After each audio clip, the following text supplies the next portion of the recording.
Hay una línea que separa la cultura de la coalición de la cultura de la autolesión. Los gobiernos que están compuestos por distintas fuerzas debaten, discrepan, sí, y a veces pues lo hacen público, porque los ciudadanos son adultos, ¿verdad? Y son capaces de entender y asumir, sin ningún drama, esa diversidad. ¿Para qué negarla? El ruido en torno a la ley del solo sí es sí pone sobre la mesa algo muy diferente. Cómo un gobierno puede trabajar contra sí mismo, dejar de ser un equipo que discrepa para convertirse en bandos que se atacan, utilizando precisamente el debate público para los navajazos, y hacer de eso un modelo de trabajo habitual y dedicarse las más graves acusaciones sin plantearse dimisiones o destituciones. Mientras a la oposición externa al gobierno, queremos decir, no le hace falta ni proyecto ni alternativa, solo esperar. La gestión del gobierno, las leyes, también las feministas, es innegable, pero su responsabilidad sobre el ruido también. La política también es confianza. El feminismo, que sigue vigente, lo vimos en la manifestación del 8M, necesita también confianza. ¿Cómo hemos llegado hasta aquí? Y sobre todo, ¿qué consecuencias tendrá? El quinto párrafo, un podcast de Infolibre. Con Daniel Basteiro. Bienvenidas, bienvenidos al quinto párrafo, una conversación de Infolibre para quienes van más allá del titular. Soy Daniel Basteiro, el director de Infolibre, y si estás escuchando este podcast es gracias a las socias, gracias a los socios que apoyan el periodismo de investigación y los artículos en profundidad. Sobre estos temas que no se agotan en un tuit, sobre cómo se investigan y trabajan, charlo más o menos cada semana con periodistas que los conocen muy a fondo. Hoy me acompaña Antonio Ruiz Valdivia, que es el corresponsal político de Infolibre. ¿Qué tal, Antonio? ¿Cómo estás? Muchas gracias por la invitación. Pues no nos podemos aburrir estos días, director, con las trepidantes jornadas que estamos viviendo dentro de la coalición. Sin duda, ahora vamos a desgranarlas porque da para mucho, pero antes vamos a ponernos en situación de la mano de Samuel Martínez.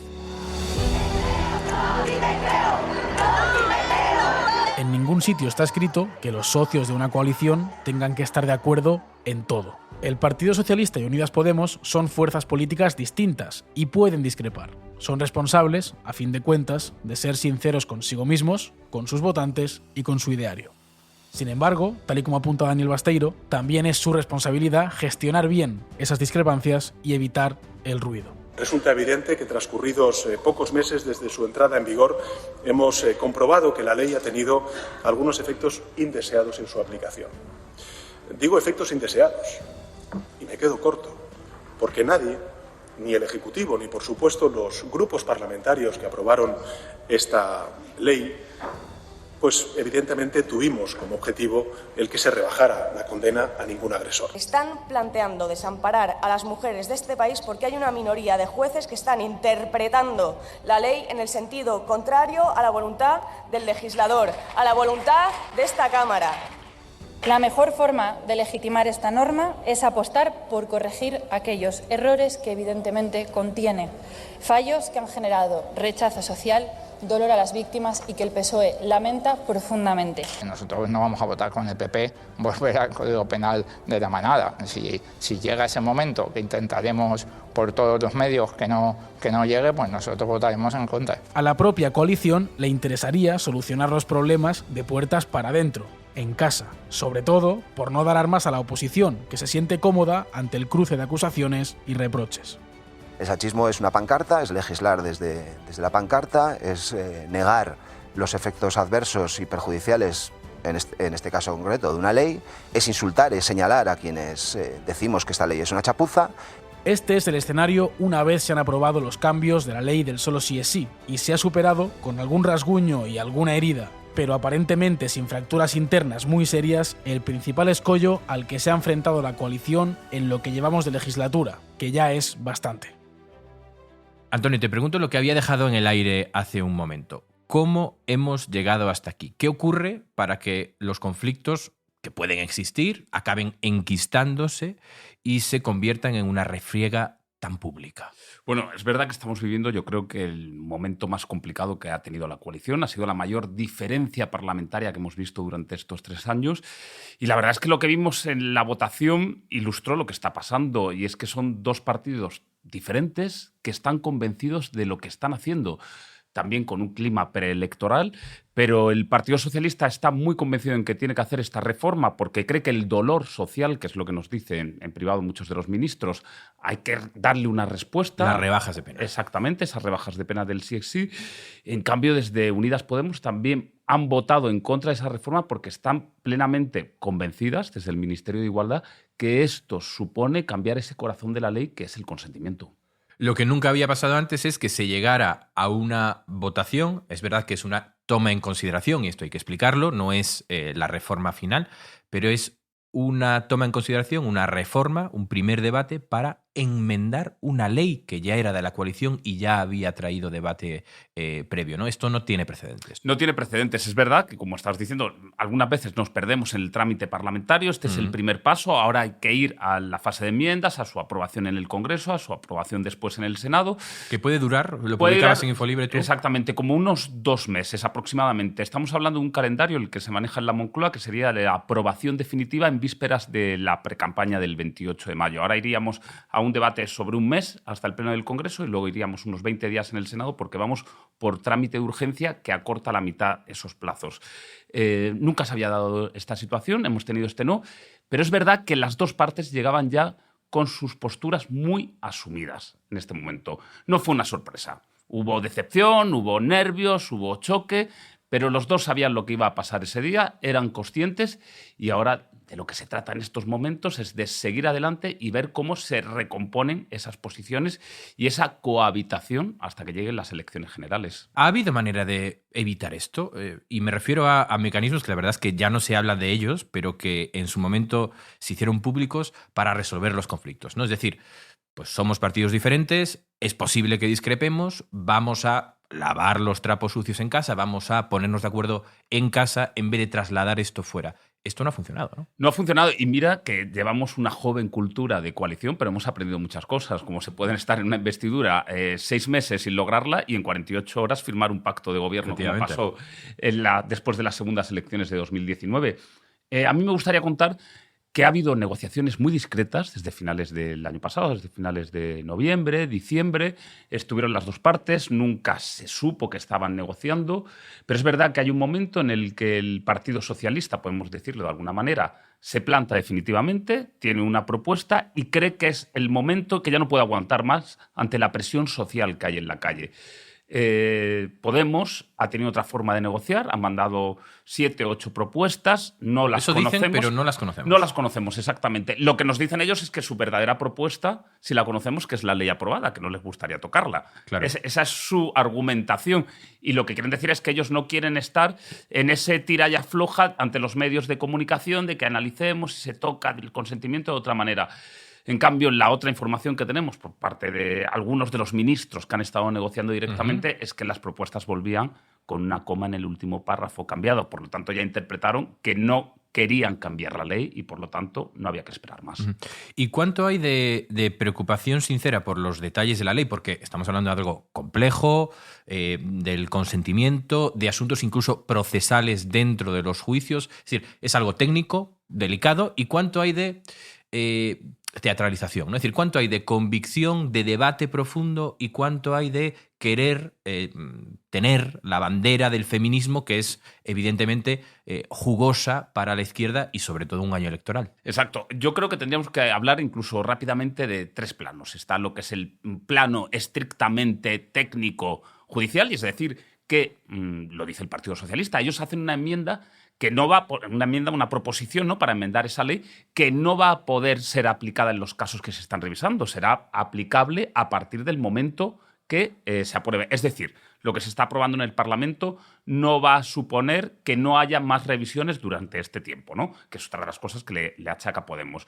Y entonces hay esas diferencias técnicas. Luego está esa diferencia de convicción de ver si esto es a futuro, como dice Podemos, de tocar el consentimiento, o una manera, incluso podríamos decir, más pragmática de la política, como tiene el Partido Socialista, ¿no? Ellos mismos se definían muchas veces, cuando hablas con ellos, somos los hermanos mayores, hay que actuar, no pasa nada. En cambio, ellos todavía tienen que aprender que no pasa nada porque hayas cometido un error técnico y lo soluciones en el BOE. Y luego está el tema, tenemos tema jurídico, tema político y el tema que tú apuntabas, que es el tema de las elecciones. En Ferraz lo dicen claramente, lo que pasa aquí es que hay elecciones. Y aquí hay una lucha entre dos partidos, pero también dentro del propio espacio de Unidas Podemos. Ha habido tensiones. De hecho, ahora mismo dentro de las facciones que tiene Unidas Podemos, Izquierda Unida, la parte de Sumar, de Podemos, hay un debate muy encarnecido de cómo hay que tratar al Partido Socialista, porque la tarde del martes también lo que supuso no solo fue el apretar el botón y ese fondo, sino hubo muchísimas discrepancias, mucho dolor por la parte socialista, como lo trató Unidas Podemos. Muy gruesas. Muy gruesas. El Partido Socialista se quedó en peroratas, pero es que lo que le dijo Podemos al PSOE es que estaba traicionando a las mujeres de este país. Por lo tanto, hay un debate también que se ha abierto muy fuerte sobre cuáles son las formas con las que Podemos tiene que tratar al Partido Socialista. Y también cuáles son los límites, ¿no? Es decir, ¿se puede uno dedicar uno al otro, ¿no? Y podemos entrar en la gradación o quién es más fuerte, pero en realidad el debate está muy elevado por las dos partes. ¿Se puede mantener eso sin que haya una dimisión o haya una destitución? Esa es la gran cuestión en estos momentos. Vamos a ver. Porque claro, hay con que la dice, pirámide- está usted traicionando a tal, pero después yo me siento, ¿no?, en el Consejo de Ministros, o viceversa, ¿no? Me está diciendo esto y lo mantengo en el Consejo de Ministros, ¿no? Exactamente. De hecho, podemos contar, aunque las deliberaciones son secretas dentro del Consejo de Ministros, no tan secretas. Nosotros ya hemos publicado alguna cosa en Infolibre de cómo fue ese Derecho a la Consejo de información. Ministros. Pues fue un Consejo de Ministros muy normal, nos dice, muy ejecutivo, en el que el tema no se trató. Por lo tanto, nos da la sensación de que ellos, la gran pregunta es si van a romper, no van a romper, no les interesa ninguna de las dos partes, pero es verdad hasta qué punto uno puede seguir sentado en el Consejo de Ministros cuando han enmendado tu propia ley en contra de tu voluntad y con los votos de la derecha. Pero bueno, desde Unidas Podemos dicen que es perfectamente coherente porque hay que seguir sacando muchas políticas y que ellos han mantenido su posición. Y ellos siguen manteniendo su posición dentro del gobierno. Y desde el Partido Socialista dicen que, bueno, que hay que seguir hacia adelante. No les ha gustado lo que han hecho, pero hay una máxima que no se puede romper en estos momentos, que es lo que ha vendido Pedro Sánchez, y es una realidad también, que ha sido la estabilidad de aquel gobierno Frankenstein que decían en un principio que ha sacado 3 presupuestos generales en tiempo y forma, cosa que no pasaba desde la mayoría absoluta de Mariano Rajoy. Por lo tanto, uno de los grandes activos del gobierno es que las coaliciones funcionan, por lo tanto, tampoco pueden romperlo en este momento. Y además, hay otro factor. Quedan 6 meses o 7 para las elecciones. Y ahí está otra de las preguntas, ¿no? Es decir, el impacto que tiene pues estas divisiones que estamos describiendo, en el Congreso, en el Gobierno, se dicen cosas. A veces los periodistas, evidentemente, lo vivimos muy de cerca, muy intensamente. Los políticos ya ni te cuento, pero ¿y la calle, no? Es decir, ¿cuál puede ser el efecto de esto en la calle? Lo vimos recientemente con la manifestación del 8 de marzo, pero hay unas elecciones en ciernes, ¿no? Es decir, ¿puede afectar esto al electorado, al ánimo del electorado o a la movilización del electorado progresista? Sí, esa va a ser la gran cuestión. Lo hemos visto. O sea, el feminismo ha exhibido músculo, ¿no?, durante las manifestaciones del 8M, pero no hemos tenido el número tan gigantesco que vimos, por ejemplo, en la de 2018 y 2019. Y es verdad que este clima político enrarece un poco, ¿no?, lo que había sido una gran causa en la que había una unidad total de la sociedad española, incluso desde muchas mujeres de la derecha estaban a favor de las manifestaciones. Lo que es verdad también es que si nos fijamos en las últimas encuestas, no hay unas grandes diferenciaciones de voto, ni esto ha supuesto que suba mucho el Partido Socialista, ni Podemos. Parece que los dos están también en el espectro de lo que quiere su electorado con estas posiciones. Pero le están poniendo una alfombra roja en estos momentos a la oposición. No tiene que hacer tampoco tiene que hablar de nada más, ¿no? Exactamente. De repente estamos viendo al Partido Popular enarbolar la bandera del feminismo cuando hasta hace ni un mes seguían teniendo interpuesto un recurso ante el Constitucional contra la ley del aborto de Zapatero. Por lo tanto, ya se sabe, la división de la izquierda es un caldo de cultivo para que la derecha pueda emerger, ¿no?, como esa fuerza estabilizadora ante un país. Claro, ante el caos derecha. El ¿no? caos o yo, ¿no?, que siempre decían que les encantaba desde José María Aznar hasta María Dolores de Cospedal. Por lo tanto, eso puede tener una incidencia, que es el principal problema, no es si incluso la transferencia de voto. Ahora mismo lo que te dicen tanto sociólogos, politólogos y dentro de los partidos es que el principal problema que tiene la izquierda va a ser la movilización. Y esto no ayuda mucho a que la gente se levante del sofá y vaya a votar. Pues vamos ya con los comentarios de las socias y socios de Infolibre.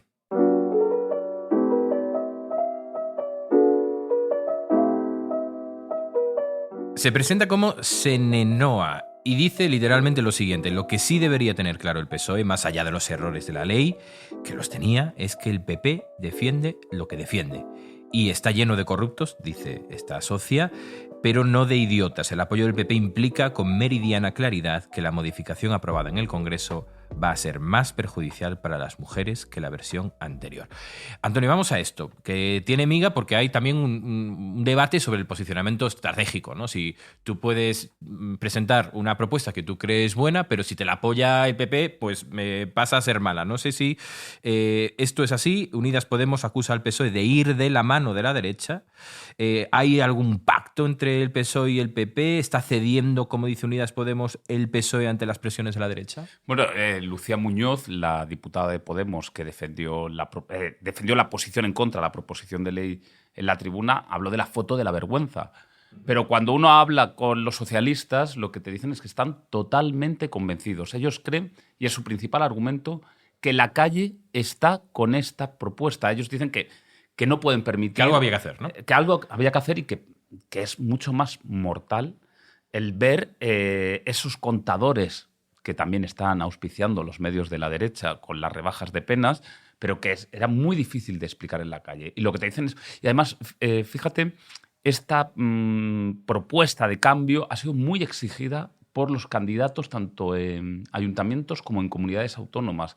O sea, fuera también de lo que es circuito M30... Que son los primeros que se la juegan. Que son los primeros que se la juegan y los que supuestamente están más en la calle. Pues ha sido una exigencia unánime, podría decir, por parte de todos los varones y de los grandes candidatos, y bueno, y también de agrupaciones pequeñas que se han hecho llegar directamente a la Moncloa y a Ferraz, que había que cambiarlo. Por lo tanto, ellos están convencidos, creen que no va a tener consecuencias sacarlo con el Partido Popular. Hay que recordar que Vox en este primer paso se ha abstenido. Lo que sí les gustaría es que alguno de los grupos de la investidura tornaran ese no primigenio que han hecho y tornaran hacia un apoyo, porque hubo grupos que lo han dicho claramente. Esquerra Republicana lo dijo, Bildu lo dijo, Más País o Compromís, que había que cambiar esta ley. Por lo tanto, yo creo que van a trabajar, porque dan un poco por perdido que Podemos cambie, aunque lo van a intentar, pero yo creo que van a trabajar para que no solo sea esa fotografía con el resto de las derechas. Muy bien, pues lo iremos contando en Infolibre. Gracias, Antonio Ruiz Valdivia, corresponsal político, por acercarnos las interioridades de este debate que, como vemos, trae cola. Gracias. Gracias. Y a las y los que nos estáis escuchando, gracias por acompañarnos en el quinto párrafo, por atreveros a ir más allá del titular. Si sois socias o socios, sabed que esto es gracias a vuestro apoyo. Y si no lo sois, os esperamos, porque solo con vuestro compromiso podremos seguir trabajando en historias como esta. Hasta pronto. El quinto párrafo, un podcast de Infolibre, con la participación de Samuel Martínez, producción Juan Rodríguez, edición y montaje José Manuel Lastra.